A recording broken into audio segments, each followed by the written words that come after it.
જ્યાં પૂછવા જેવું લાગે ત્યાં મન ખોલીને પૂછી લે.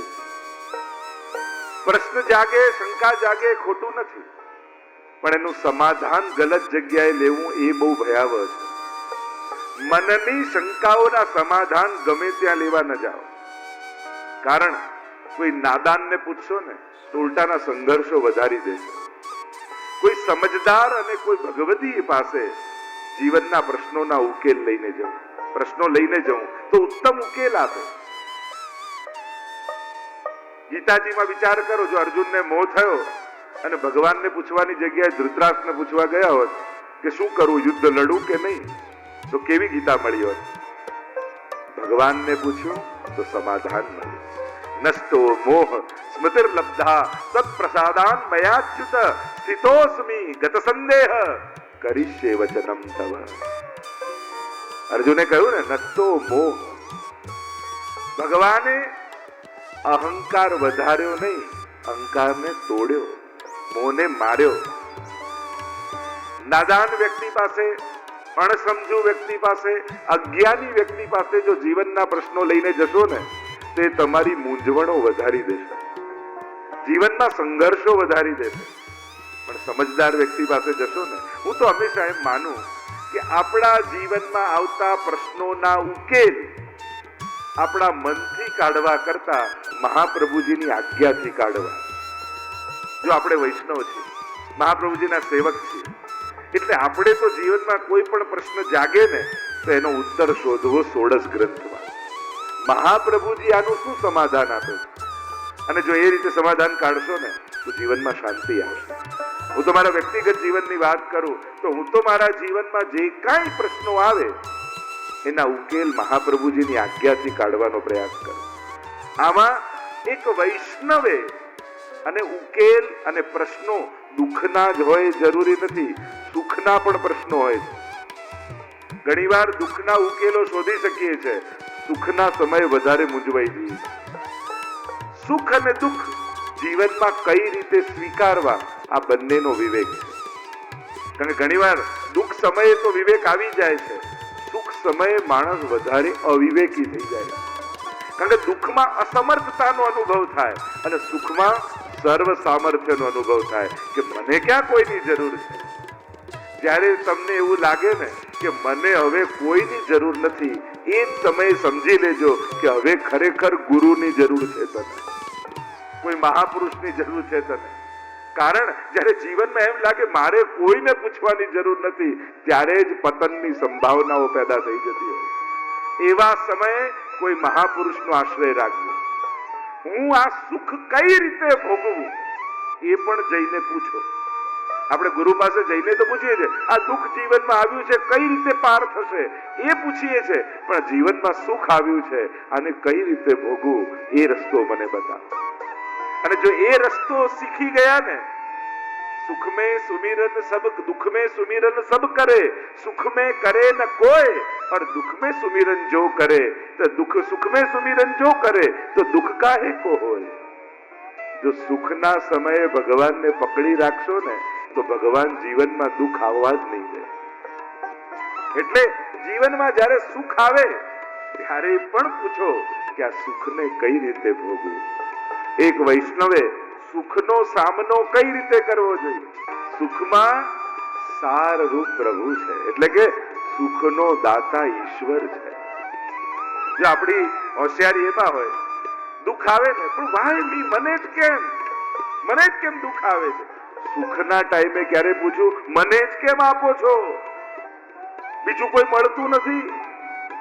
ત્યારે તો લાગે ના ના, મારો તો હક છે, મારે તો સુખી જ થવાનું હોય ને. મેં ક્યાં કઈ એવું કર્યું છે કે દુઃખ આવે. માણસ એમ કે અરે આ જન્મમાં નહીં તો ગયા જન્મમાં કંઈક કર્યું હશે. આવેલું દુઃખ એનું કારણ તું જ છે, એમ શાસ્ત્ર કહે છે. એટલે સુખ આવે ત્યારે ક્યારેય પ્રશ્ન નથી જાગતો કેમ મને જ, અને દુઃખ આવે ત્યારે બહુ મોટો પ્રશ્ન જાગે છે, મને કેમ. બસ જીવનમાં એ છે, સુખાવસાને ઇદમેવ સારમ. કહેવાનો મારો અર્થ અત્યારે હું વિસ્તાર નથી કરતો. જ્યાં પૂછવા જેવું હોય ત્યાં મન ખોલીને પૂછી લે.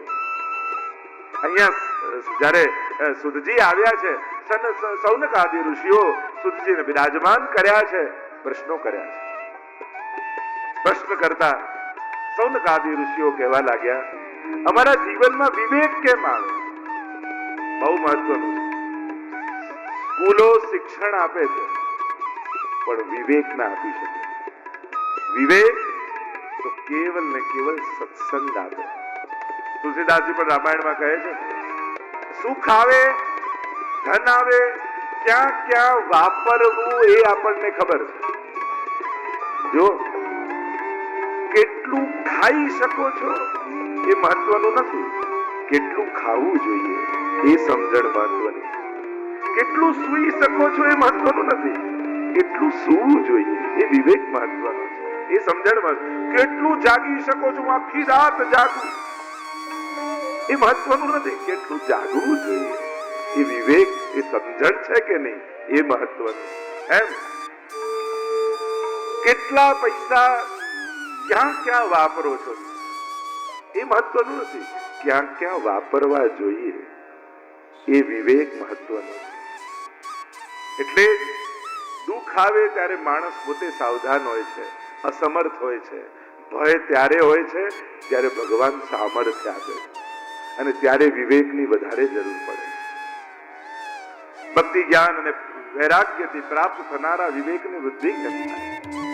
મહાપ્રભુજીનો ગ્રંથ છે ને વિવેક ધૈર્યાશ્રય. 9 પ્રકારના વિવેક મહાપ્રભુજી બતાવ્યા. આપણે વિવેકી કોને કહીએ? જે બહુ વ્યવહાર કુશળ હોય ને એને વિવેકી કહીએ. બેસવામાં, ઉઠવામાં, બોલવામાં આપણે કહીએ આ બહુ વિવેકી વ્યક્તિ છે. મહાપ્રભુજી વ્યવહારના વિવેક નથી બતાવ્યા, મહાપ્રભુજીએ વિચારના વિવેક બતાવ્યા. એક વૈષ્ણવનો વિચારમાં વિવેક છે કે નહીં? કારણ કે એક વાત સમજી લેજો, વૈષ્ણવ બનીને વિચારશો નહીં ને તો વૈષ્ણવ બનીને જીવી નહીં શકો. તમારા વિચારમાં વૈષ્ણવતા નહીં હોય ને તો તમારા વ્યવહારમાં એ વૈષ્ણવતા બહુ ટકશે નહીં. એટલે તમારો વિચાર એ સુખના સમયે અને દુઃખના સમયે વૈષ્ણવી વિવેક સાથેનો હોવો જોઈએ. એક વૈષ્ણવી વિવેક તમારા વિચારમાં ખરો, જો એ આવી ગયો તો તમારી વૈષ્ણવતા ગમે તે સંજોગોમાં તમારાથી દૂર નહીં જાય. તમારા વ્યક્તિત્વ સાથે તમારી વૈષ્ણવતા જોડાયેલી રહે. વિવેકની વૃદ્ધિ કેમ થાય? ઈ ઘોરે કલૌ પ્રાયો જીવચ્ચા સુરતામ ગત. જીવ આસુરી વૃત્તિ વાળો થઈ ગયો છે. ક્લેશાક્રાંતસ્ય તસ્યૈવ શોધને કિમ પરાયણ. ક્લેશથી આક્રાંત થયો. આ કલિયુગનો પ્રભાવ છે. કલિયુગ છે ને બહુ છેતરામણો છે, ખલધર્મિણી, છેતરનારો.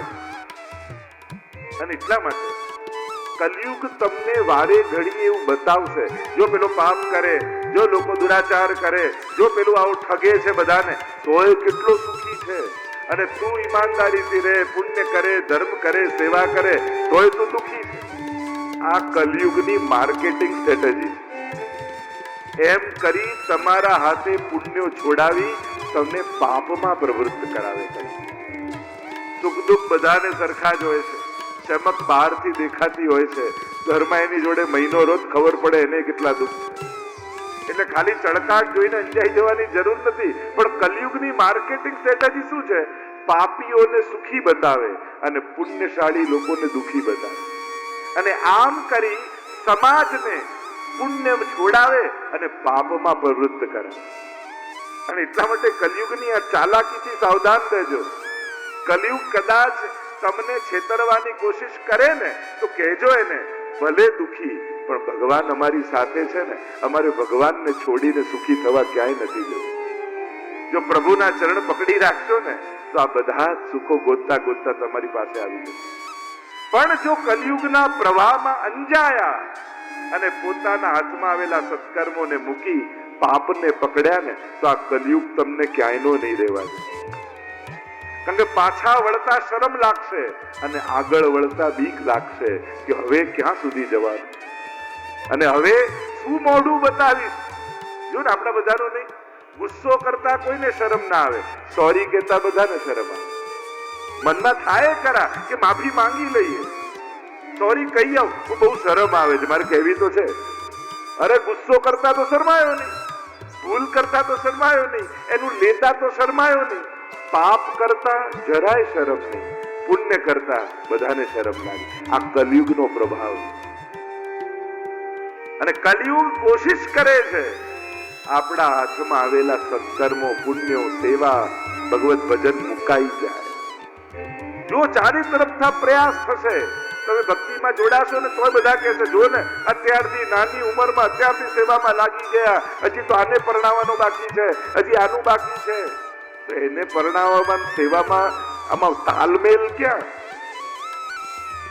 ઉલટાનું સેવા કરતા હશો તો દીકરાને સારી વહુ મળશે,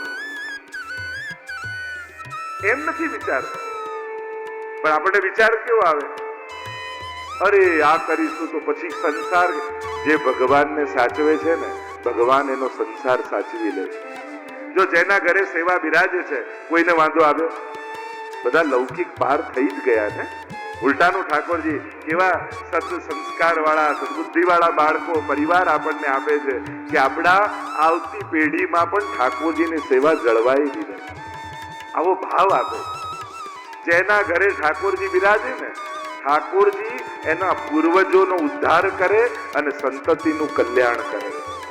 પ્રભુ કેવલ જેના માથે બિરાજતા હોય એના પર જ કૃપા નથી કરતા.